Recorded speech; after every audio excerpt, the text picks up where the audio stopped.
In this first video, we introduce the first basic skill in propositional logic, and that's the ability to turn English sentences into strings of symbols that capture their logical structure. So let's start with a simple sentence, something like Janet likes Jello, and let's note that all sentences have both a structure or structure or form, as well as a meaning or content. Now, what would be the meaning of Janet likes Jello? Like most declarative sentences, you might say that the meaning is just very much on the surface. This just means that Janet likes Jello. You might go deeper. You might say that it means that some presumably female person is fond of brightly colored artificial desserts. Like, say, this one right here. I just happen to have some Jello handy. But it turns out in this class we don't care about meaning. When would this be a true sentence? Well, it would be a true sentence if in fact Janet does like Jello. Notice, as a really sort of simple, naive theory of truth and meaning, you could say that a sentence is true when its meaning corresponds to the way that reality actually is.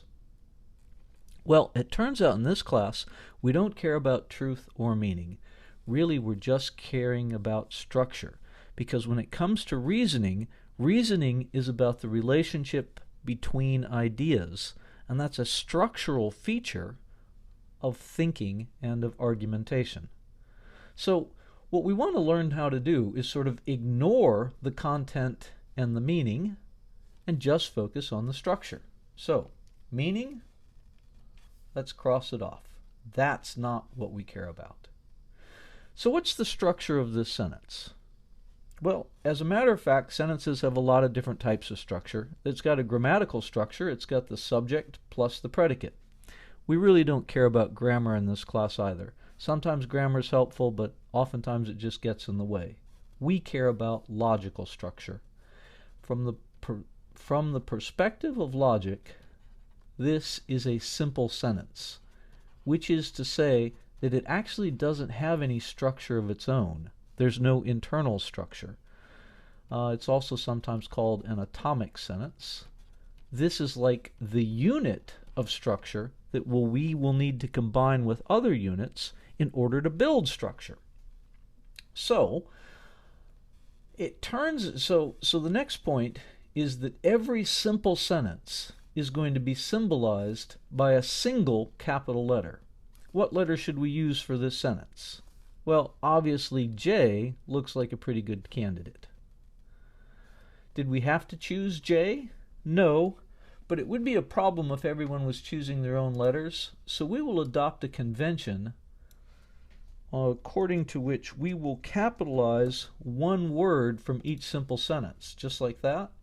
And so if this sentence appeared on a test, you would see that one word in it would be in all caps, and you would use the first letter of that first word to symbolize the sentence. So notice this is really incredibly simple. Every simple sentence gets represented by a single capital letter.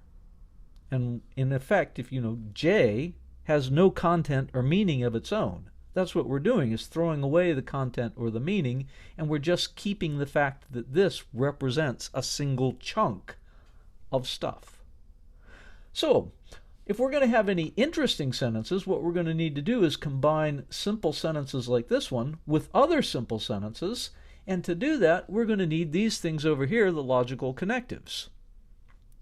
For the majority of this sentence, we will be focused on just these 5 connectives. These connectives are sort of the operators in the system of logic. They're like the plus and the minus sign of mathematics. They allow us to combine the underlying values in the system of logic. As you can see, it's and, or, if, then, if and only if, and not, and each one has a symbol. And for each of these, we will spend a class, or sometimes 2 or 3 classes, talking about the symbol and all the different principles that are associated with it. In the beginning, we start with the arrow and the ampersand, and the ampersand is so simple. Let me give you an example of a sentence that uses the ampersand. So clear all that out of the way. Here's a longer sentence. Janet likes Jello. and Brenda likes malt liquor. Yes, as a matter of fact, I happen to have some malt liquor handy here. There we go. March it over there. Incredible production values, aren't they? Yes. Very impressive. So, Janet likes Jello and Brenda likes malt liquor. I'm guessing that looking at this key over here and what I've just mentioned, that you can figure out exactly how to symbolize this sentence. And in fact, it is exactly what it looks like it ought to be. J and M. What does J stand for? It stands for the complete simple sentence, Janet likes Jello. And M, of course, stands for Brenda likes malt liquor. And the ampersand is just representing and. So this formula corresponds exactly to this sentence. Notice I just used the word formula. I tend to refer to strings of symbols as formulas. You might say that we're reducing English sentences to logical formulas. And of course, what we've done is strip away the meaning or content of this sentence, and we've reduced it merely to its structure. In terms of its structure, what we're saying is there's one chunk, or you might say one idea, and another idea. That's the logical structure. One idea and another idea. So if you understand this simple example, you really do understand what's going on in symbolization. There's nothing deep or complicated or difficult. What makes symbolization get difficult eventually is the fact that in English we've got a lot of flexibility in the way that we express things. We have a lot of synonyms for our basic logical concepts, and we've got an awful lot of sloppiness in the way that we speak. But the basic idea is pretty darn simple. Okay, well, let's erase all this stuff and let's move on to the next point. So the first logical concept that we should focus on is if-then. It's probably the most important of the 5 that we are studying in propositional logic. The symbol for if-then is the arrow, and that is indeed the technical name for it, though some other textbooks use the horseshoe. So that's a terrible horseshoe. But if you're looking at other sources, the horseshoe and the arrow mean exactly the same thing. Formulas that have arrows as their main connectives are called conditionals. Notice I just used the word formula. I tend to use the word formula to refer to strings of symbols. You might say that we are turning English sentences into formulas. But whether you're talking about a formula that has an arrow as its main connective, or whether you're talking about an English if-then sentence, they are both referred to as conditionals. We also have technical terms for the P part and the Q part. The P part is called the antecedent. Ante is a prefix meaning before, and then the Q part here is called the consequent. It's the consequence or the result that follows from the P part, the antecedent. At this stage, probably the best way to think about the meaning of if P then Q is something like P leads to Q and Q results from P. That there's a relationship between these two things such that if you have one, then you get the other. There's some complexity here that we'll be talking about all semester long, but as a first pass, just, if you have the P, then you get the Q. So let's look at an example of a sentence that we can symbolize using the arrow. Here's an example. It says, if it's Thursday, then Janet will make Jello. Well, pretty obviously, this is an if-then sentence. And I hope that it's just as obvious that the symbolization ought to be T, arrow, J. T obviously stands for the whole sentence, it's Thursday, and J stands for Janet will make Jello.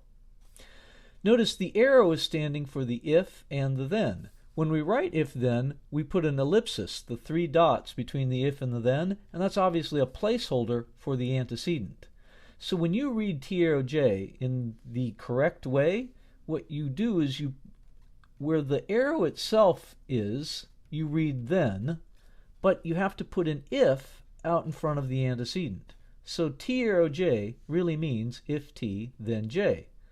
And so it corresponds exactly to what this sentence says up here. All right, well, let's get rid of this if and this then. And let me ask the next question, which is, if I drop the if from the original sentence here, or not the if, I'm sorry, if I drop the then from the original sentence so that what it says is, if it's Thursday, Janet will make Jello, does that change the meaning or the logical relation between Thursday and Jello in any way at all? And the answer is it doesn't. The then is actually optional in the if-then construction. Oftentimes when you drop that then, you replace it with a comma, but in fact that's pretty optional as well. It's not a necessary comma. Let me go back to where I've got the then in place. If it's Thursday, Janet will make Jello. And let's see if we can take this symbolization and move it over to the side. There we go. Take the whole thing, move it over there. And now let's take this sentence and contrast it with another one. Consider the sentence, Janet will make Jello if it's Thursday. How would you symbolize this sentence? And I hope that you can see that in fact it's exactly the same sentence and it gets exactly the same symbolization. Think about the logical relationship that is being suggested between Thursday and Jello. Well, the first sentence says, if it's Thursday, then she's going to make Jello. But the second sentence says the same thing. If it's Thursday, then she makes Jello. We just have a lot of flexibility in English so that we can change the order of the words, but they still have the same logical relation between the simple sentences, and so they still get the same symbolization. If you understand these two examples, then you understand, that's strange, what is that little stuff right there? I wonder if you get all kinds of strange stuff in here. So if you understand how these two sentences relate to this symbolization, there's an underlying principle that we might want to call the rule for if-then symbolization. It's important. Let me type it. This is the rule for if-then symbolization. And it's really quite simple. It says, what follows the word if is the antecedent. It's nice to have simple rules like this when you're doing symbolization, and here things get more complicated later, but for the present, what follows the word if is the antecedent. Now, the next thing that makes symbolization complicated is the fact that we have logical synonyms for our various words. So if you go back to this original sentence, notice if I replace the word if with when and said, when it's Thursday, and then I'd probably also change the back part a little bit, drop out the end and say, and instead of Janet will make, I might just say Janet makes Jello. When it's Thursday, Janet makes Jello. That means the same thing as our original sentence. So when is a logical synonym for if. I don't want to say that when and if mean exactly the same thing. They have levels of meaning that distinguish them when we're speaking in English, but remember that we're stripping away all the meaning of the words. And so in terms of the logical structure that when and if imply, they're exactly the same thing. So when we talk about logical synonyms for if, when will be on that list, should will be on that list, and there's a whole bunch of things like provided that, assuming that, giving that, given that, in the case that, etc. You'll find those on the top of page 1.1 in the packet. There are a couple of synonyms which you also should be aware of. Let me get rid of this stuff here, and I'll take this rule for if then and I'll move it up to the top.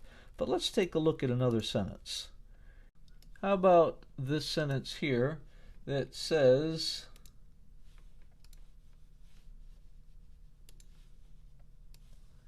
eating Jello leads to happiness.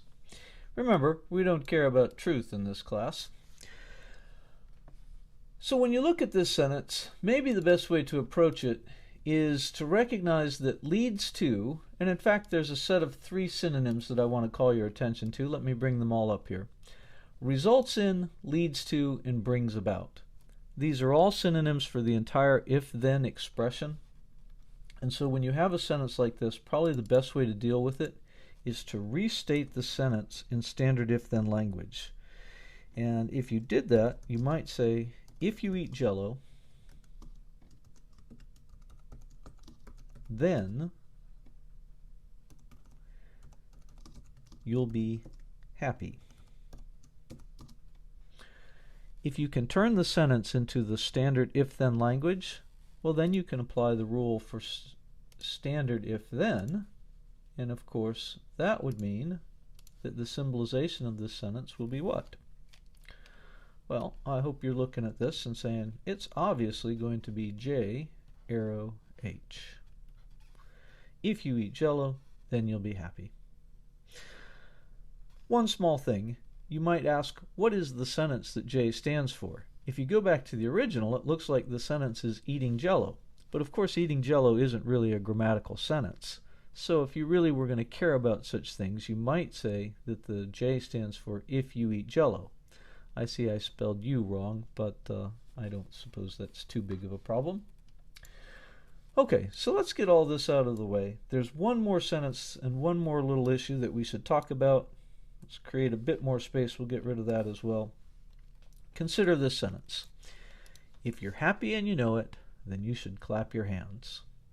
Well, this is not a difficult sentence to symbolize.